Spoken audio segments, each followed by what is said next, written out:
Okay, we've gone online again. Please, can you just go so that you check the audio again if it comes up? So we've gone online again. Check if I'm live. That's why it is not come because it will be recorded. Okay, are we on? Is it successful?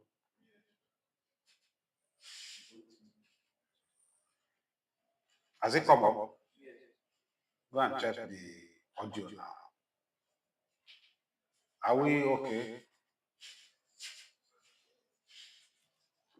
Okay, we want to start now. We had the network issue. We had network issues, but now I think it's okay now. We can continue. Please want to notice any abnormality, let me know immediately. Don't waste time. Like I was saying, we're going to look at events after the reporting period, IS10. I will give a little illustration to learn the standards. We're going to try the best we can to spend 1 hour or less than 1 hour to go through the lesson. So it will be boring. We should all take up our writing materials and then pay attention. IS10 contains requirements for when events after the end of the reporting period should be adjusted in the financial statements. Of course, we are going to look at what events so such cases, how do we treat it? That's what we're going to look at in this class. Brief history. IS10 contingencies and events occurring after the balance sheet dates effective 1st January 1980. That's when this IS10 started. But it started with contingencies and then events occurring after the balance sheet dates. Because that time it was called balance sheet, and it was to be effective in 1st January 1980. Then after that, it was 80. Then after that, it was replaced with IS, IS 37 provisions, contingent liabilities and contingent assets, 1998, was carved out from the contingencies and events occurring after the balance sheet dates. So in this 1998, IS 10 1999 events after the balance sheet, they superseded those portions of IS 10 1978 dealing with events after balance sheet dates. So, you know, because of the carving out of IS 37 that dealt with provisions, contingent liabilities, and contingent assets in 1998, there's another issuance of IS 10 that dealt with only that dealt with only events after the balance sheet dates. Then IS10 was reissued in December 2003 and applies to annual periods beginning on or after 1st January 2025. And now it was retitled to events after the reporting period as a consequential amendment resulting from revisions to IS1. So because the name balance sheet became obsolete and changed, that's why it necessitated the retitling of the IS10 to events after the reporting period. What we have now is IS10 events after the reporting period. Important events sometimes occur between the end of an entity's reporting period and the date on which its financial statements are authorized for issue.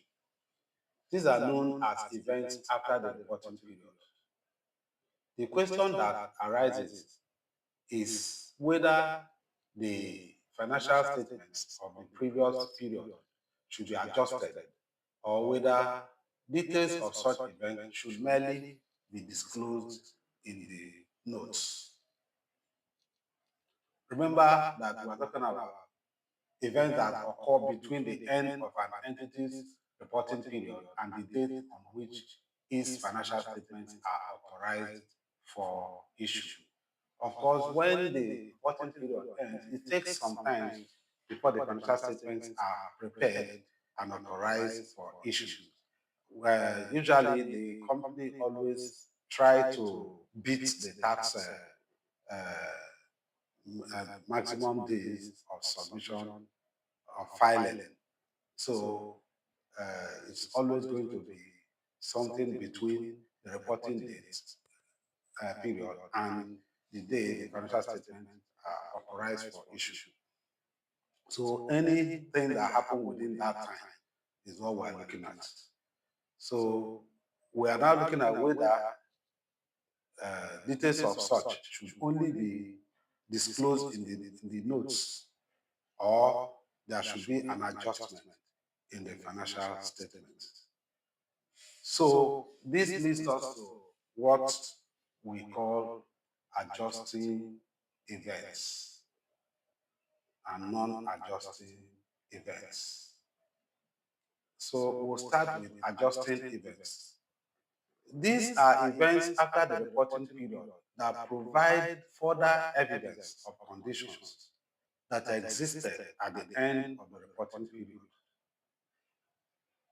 These are events after the reporting period that provide further evidence of conditions that existed at the end of the reporting period. In other words, it means that this event that we have seen occurring now within that the date which the financial statement is authorized for issue are events that ordinarily should have affected the financial statement if the outcome were known, if the outcome was known before the financial statement was prepared.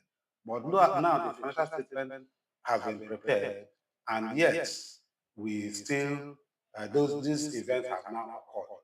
And we determine that these events are supposed to be part of the financial statement. So this calls for adjustment. That's why it's called adjusting event. This includes an event which indicates that the going concern assumption in relation to the whole or part of the enterprise is not appropriate. So, of course, we know what a going concern is, which shows that the business is still in operation and will continue to be in operation. There are some things that will happen that will indicate that this business cannot continue. This business cannot continue. So in such a situation, the business is no longer a going concern. So adjusting events will include an item or event that we discover after the reporting period that this item has affected the going concern of the business. In such a situation, we cannot continue to report the business as a going concern. These items need to be reported in the reporting period that you are about to issue your report. So it will form part of the adjusted entry. Financial statement should be adjusted for adjusting events. So what it means that for every adjusting event, the financial statement before it is issued should be adjusted to show the effect of the adjusting events.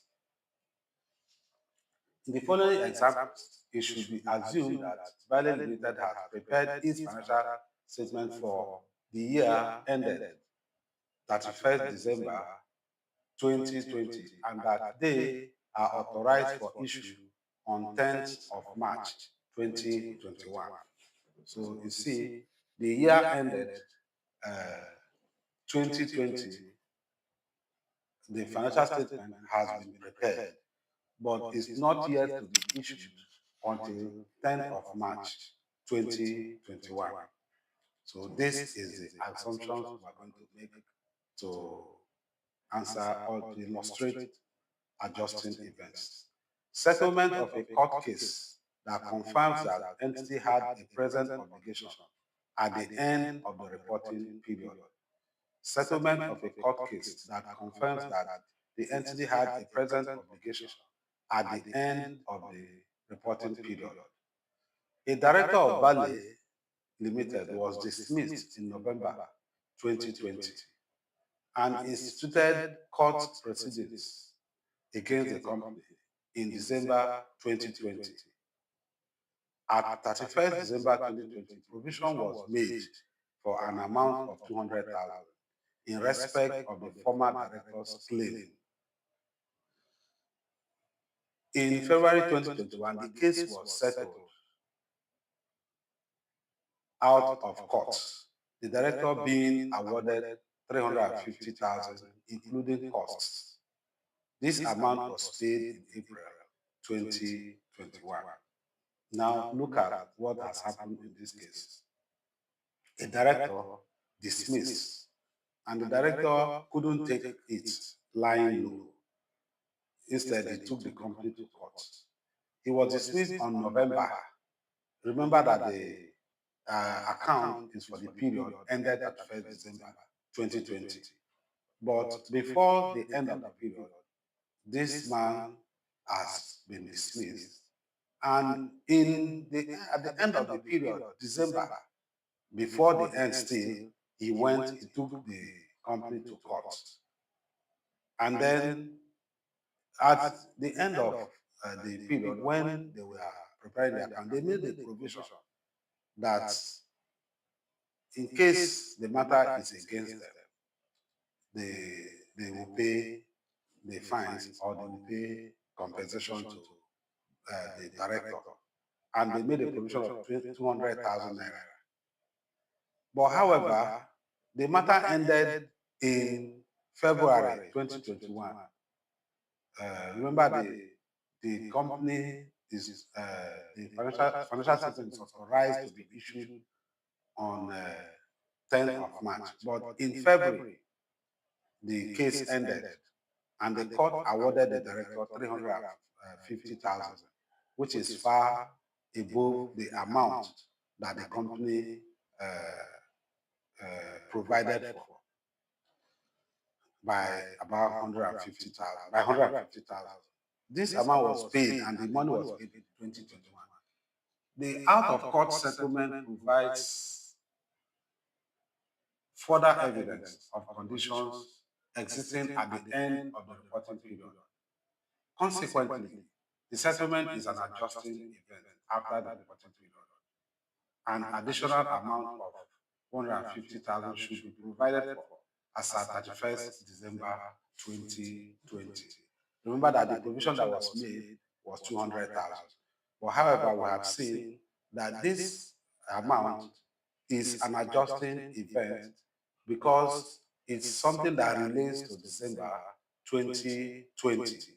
So we have to increase the provisions that we made.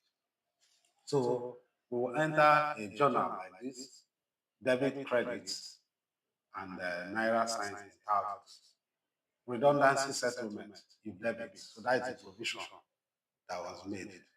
Trade and other payables, that's the expense that is there. Then trade and other payables, statement of financial position, 150,000. So you see the provision, the amount between this and this has been provided for. It has not been paid as at the time of this. So this 150,000 naira is an accrued expense that they will pay at the end of the day. Being increased in provision for redundancy settlement at 31st December 2021. So you see, it has affected the account that should be issued by increasing the expenses by 150,000 and then the payables by 150,000. due to that provision that is made. So this will change the the financial statement that was going to be issued on the 10th of March 2021. Example 2, bankruptcy of a customer after the reporting period. Bankruptcy of a customer after the reporting period. A customer who owed 100,000 naira to Bele Limited at 31st December 2020 was declared bankrupt in January 2021. The bankruptcy of the customer in January 2021 is indicative that a loss existed at 31st December 2020. Thus, trade receivables at 31st December 2020 must be adjusted as follows. So remember that this customer is already owing, and just that they did not know, as at the time they were preparing the statement, that this customer cannot pay. So they recognize him as a debtor, and he was included in the receivables, the 100,000. But however, finally, in January 2021, the customer was declared bankrupt. So that means he cannot pay that money. That money has turned to a bad debt. What we're saying is that even at that December that the account was prepared, that money has already been a bad debt. It's just that they did not know about it, because as at that time, the customer had not been declared bankrupt. The bankrupt declaration happened after the reporting period, which was 31st December 2020. That was when the bank, uh, that was the reporting period. But however, this amount was known to be bad after the reporting period. But we say that it's just information that they did not know, they did not have. If not, the man already cannot pay that money, even at that 31st December 2020. So bad debts will be recognized 100,000. That should be 00 here, and 00, naira 00 to indicate how this is 100,000, 100 naira. Then trade receivables will be reduced by 100,000, being the write-off of a bad debt at 31st December 2020 as an adjusting event after the reporting period. So that trade receivables that Valley was carrying as trade receivables has turned bad. And we're saying that it had already turned bad even before that December 2020. But they did not recognize, they did not know.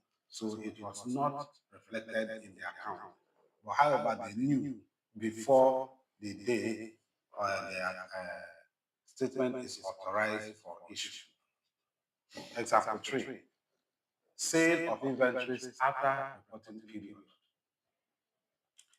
Inventories of Valley Limited, which had a carrying value of 300,000 at 31st December 2020, were disposed in February 2021 for 180,000. The sale of the inventories in February 2021 provides evidence of their net realizable value at 31st December 2020. The sale constitutes an adjusting event after the reporting period. Now, look at it. The inventory was reported at 300,000 in the time they were preparing the account, assuming that that is the value of the inventory. But however, in February, the inventory was sold, the same inventory that was valued at 300,000 was sold for 180,000. We can say that the loss of that difference, the 120,000, occurred just between that December to that February. Of course, that was the value of the inventory as at that December, only that it was wrongly valued, or because of the information available, you did not know that that the value has come down. So as at 31st December 2020, the value of that inventory was 180. What was recorded in the financial statement was wrongly stated.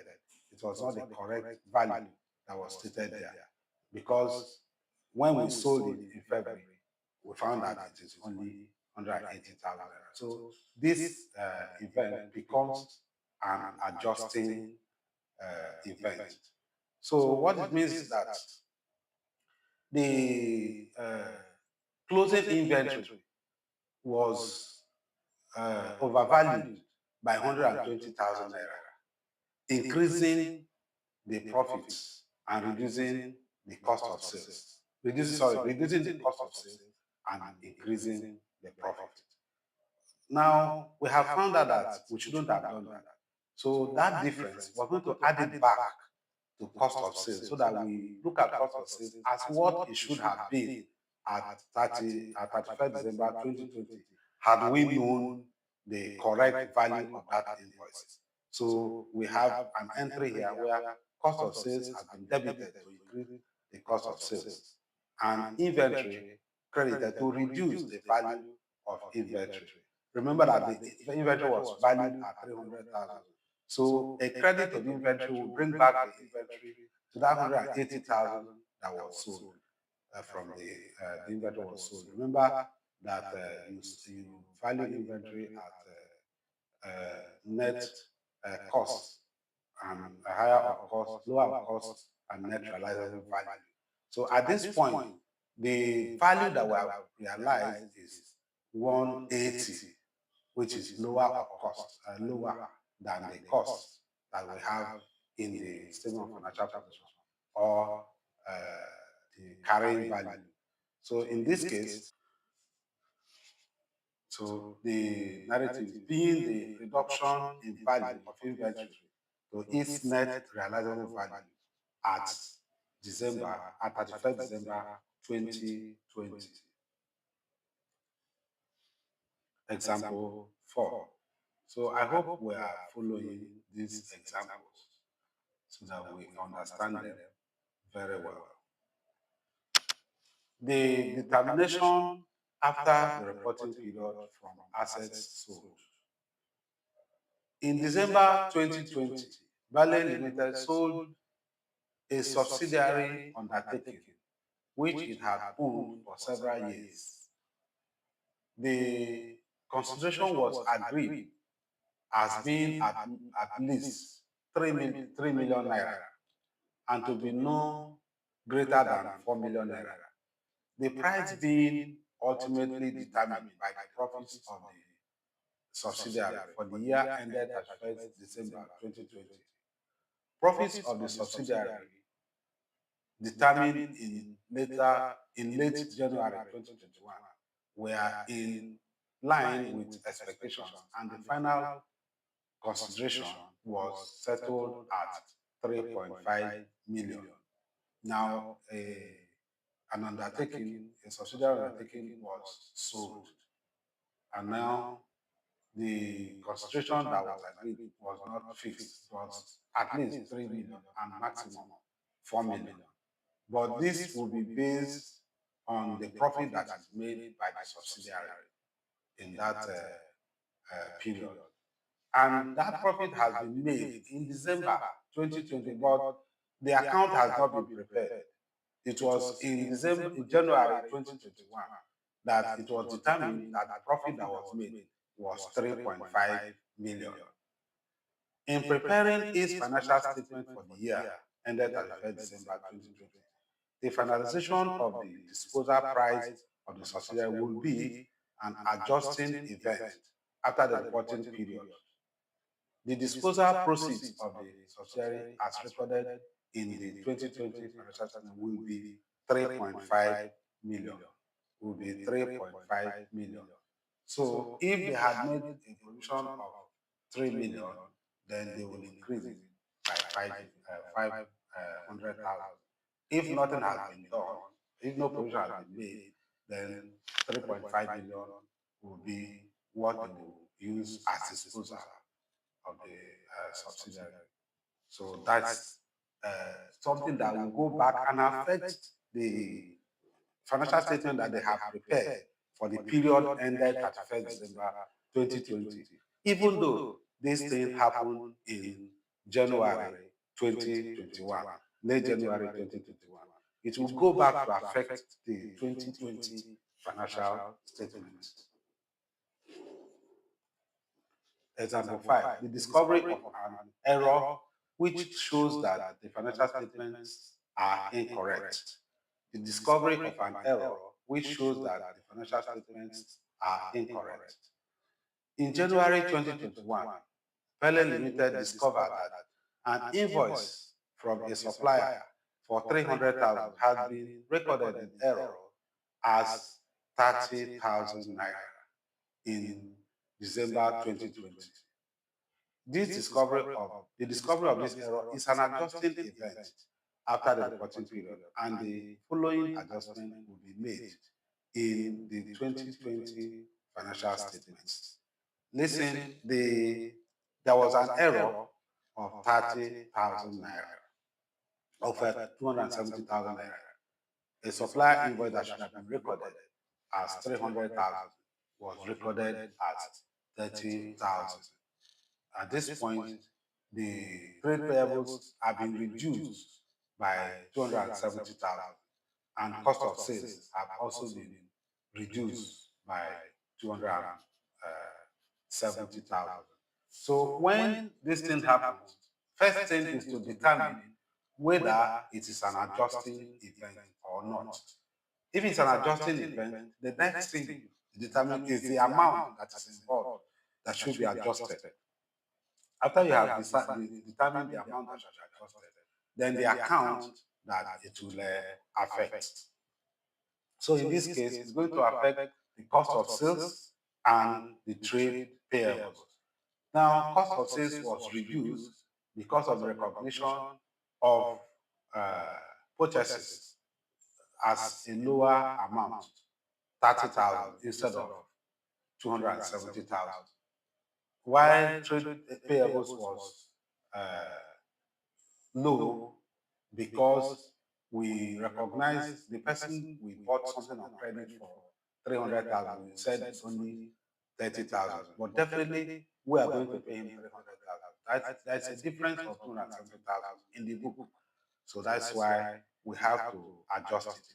So cost of sales will be debited with 270,000 to increase the cost of sale that was used in the account, while the trade payables in the statement of financial position will also be increased to show our indebtedness to the customer, to the supplier whom we are going to pay, because we will not pay him 30,000. It was an error, it was an error. You cannot say because you made an error that it should remain that way. You have to correct it because the supplier will stretch forth his hand to collect his 300,000. Being correction of understatement of trade payables. Being correction of understatement of trade payables. Okay, so these are all examples that we have illustrated for adjusting events. Adjusting events. We've said that adjusting events must be adjusted in the financial statement.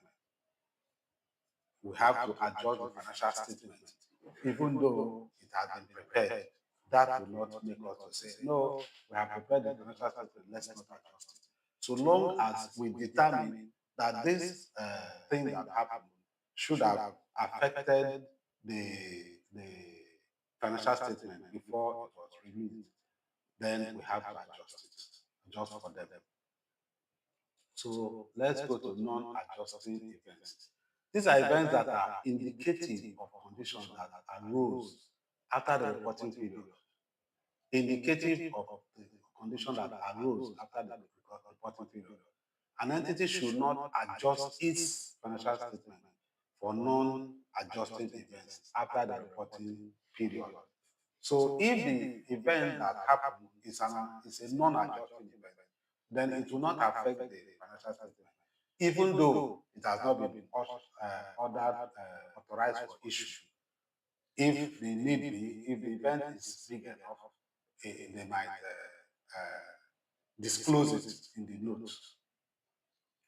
So an entity must disclose the following for each material category of non-adjusting events: the nature of the event and an estimate of you can't determine it. Non-adjusting events that will generally result in disclosure: a major business combination after the reporting period. A major business combination after the reporting period is part of events that will not will not lead to adjustment. They said we are going to discontinue this operation. Sometimes businesses or departments or branches or segments of business can be discontinued, not because uh, they are not doing well, but because the company wants to refocus. So in this case, that such announcement came does not mean that you should go back and adjust your statement of financial position. No. Major purchases of assets. That you bought an asset after the reporting period, it doesn't matter how much you spend in that asset, it doesn't call for adjustment. Classification of assets as held for sale. Of course, an asset that you were using for business that you bought and capitalized, you now look at it and say, no, we are going to sell this asset. That's after the reporting period. That you have reclassified it, is going to take place. The reclassification will only take place from the reporting period or in the reporting period that you classified it as held for sale. If it was an asset, a non-current asset in the business before the reporting period, it continues to be that. When it is reclassified as asset held for sale, then it is in that period that it's seen as asset held for sale. The previous period, it is what it is. So classification of assets as held for sale does not call for adjustment. Major disposals of assets. Major disposals of assets. Just like a major purchases of assets does not affect the previous period. That is how major disposal of this period does not affect the report of the previous period. Destruction of a major production plant by fire after the reporting period. Okay? Remember that at the reporting period, that production plant was still what it is. The fire that happened after the reporting period did not go back before the reporting period. So what you reported at the reporting period was a right report. So there is no way the fire will happen and then you go and adjust it. Since you have not released the account, let's go and adjust it. No. As at the date that account was prepared, that was what it was. So the fire that happened after the reporting period. Announcing or commencing the implementation of a major restructuring is still the same thing as announcing a plan to discontinue a business. Is the other side. Abnormally large changes after reporting period in asset prices or foreign exchange rates. Of course, this is in line with the fair value definition, which says it's at the date of reporting, at the reporting date. That is when you consider fair value. So if fair value in December 31st of an asset was 50,000, and immediately after that, the asset fair value becomes 1 million. Look at the difference. 50,000 and 1,950,000.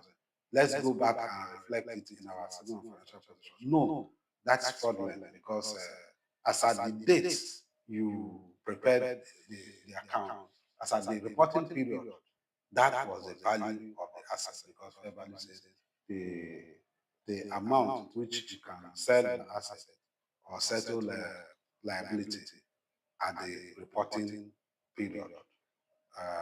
That is what you record. So you will not go back. It doesn't matter how abnormal the change is.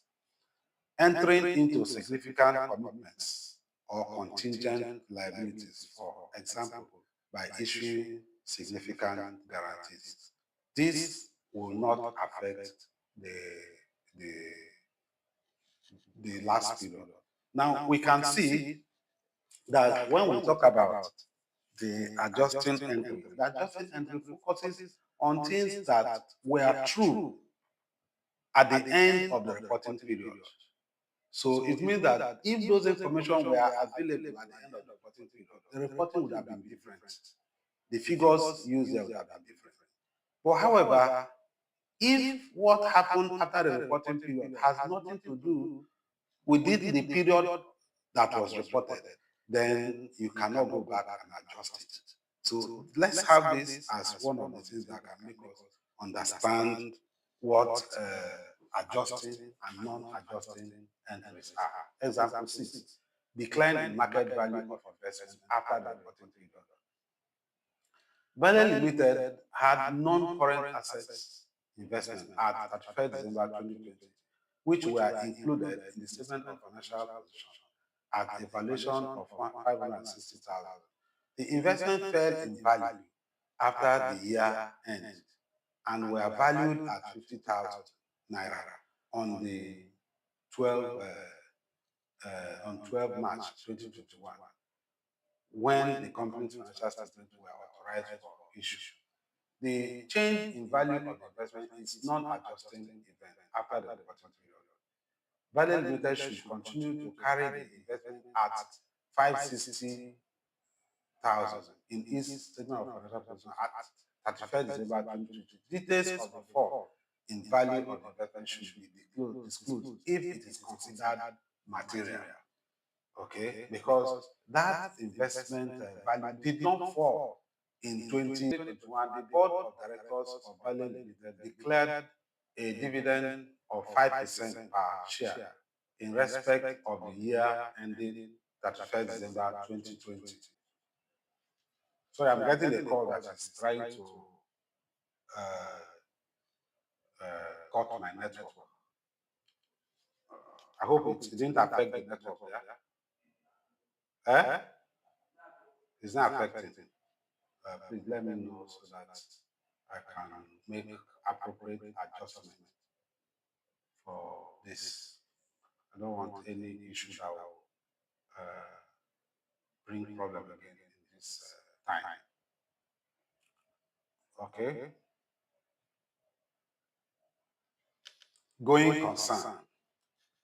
An entity shall not prepare its financial statements on a going concern basis if management determines after reporting period either that it intends to liquidate the entity or cease trading, or it has no realistic alternative but to do so.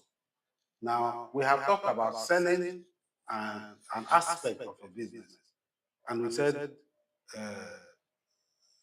this thing it cannot be adjusted. But here we're not talking about the business itself. The business itself is not a going concern again. It's not a going concern again. If our report shows so, then we have to adjust it because the business is no longer what we reported, and we cannot because if the business is going concern, it means that people will continue to invest in the business. But now we've seen that the business is a going concern, so we have to look at it. So an entity shall not prepare its financial statement on a going concern basis if the management determines after the reporting period either that it intends to liquidate the entity or cease trading, or it has no realistic alternative but to do so.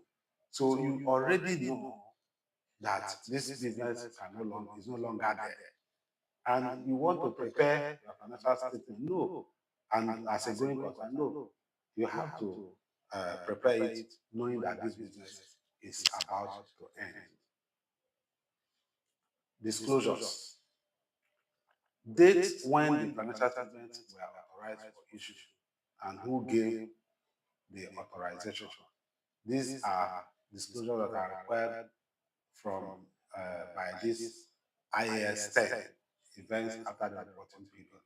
The date when the financial statements were authorized for issue and who gave the authorization. Two, if the entity's owners or others have the power to amend the financial statements after issue, the entity shall disclose that fact. If the entity's owners or others have the power to amend the financial statements after issue, the entity shall disclose that fact. This is what the position is, and this is the effect it has on the financial. And then, if you cannot determine the effect, then you say so, that you cannot estimate the effect. 4. Information received after the reporting period about conditions that existed at the end of the mission about the reporting entity, within the reporting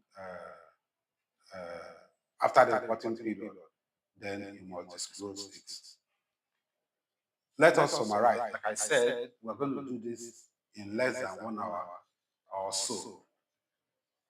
Events after the reporting period are those events that occur between the end of the reporting period and the date when the financial statements are authorized for issue. The financial statement should be adjusted when these events provide further evidence of conditions that existed at the end of the reporting period. Remember, when it provides further evidence. So it means that this is what should have been at the end of the reporting period. We now have it. We now have the evidence that this was what it should have been. Though at the end of the reporting period, we didn't get that evidence when we prepared the report. But now we have that evidence, so we have to adjust. The financial statement should not be prepared on a going concern basis if management determines after reporting period either that it intends to liquidate the entity or to cease trading, or that it has no realistic alternative but to liquidate or cease trading. So, of course, the going concern basis is that the business will continue without any problem, and they will do business as usual. Their customers will be satisfied. Their suppliers will continue to supply for them, and nothing will happen. So, if in such a situation, you now found out that no, this business is no longer a going concern, there is something that will lead to its liquidation, or if you cease trading, then you have to prepare your statement, your financial statement based on that information, even if it is after the reporting period, before the authorization for issue. You have to make adjustment and revert it to a non-going concern. Non-adjusting events are events that are indicative of conditions that arose after the end of the reporting period. The financial statement should not be adjusted. So here we have adjusting events and non-adjusting events. We've seen that the non-adjusting events, even though we have seen it immediately after the reporting period, but before the issue authorization for issue of the statement. But we saw that this thing that happened normally happened at the period, the next period after our reporting period. So we cannot go back again and adjust our reporting period, because it is not our reporting period that this thing happened.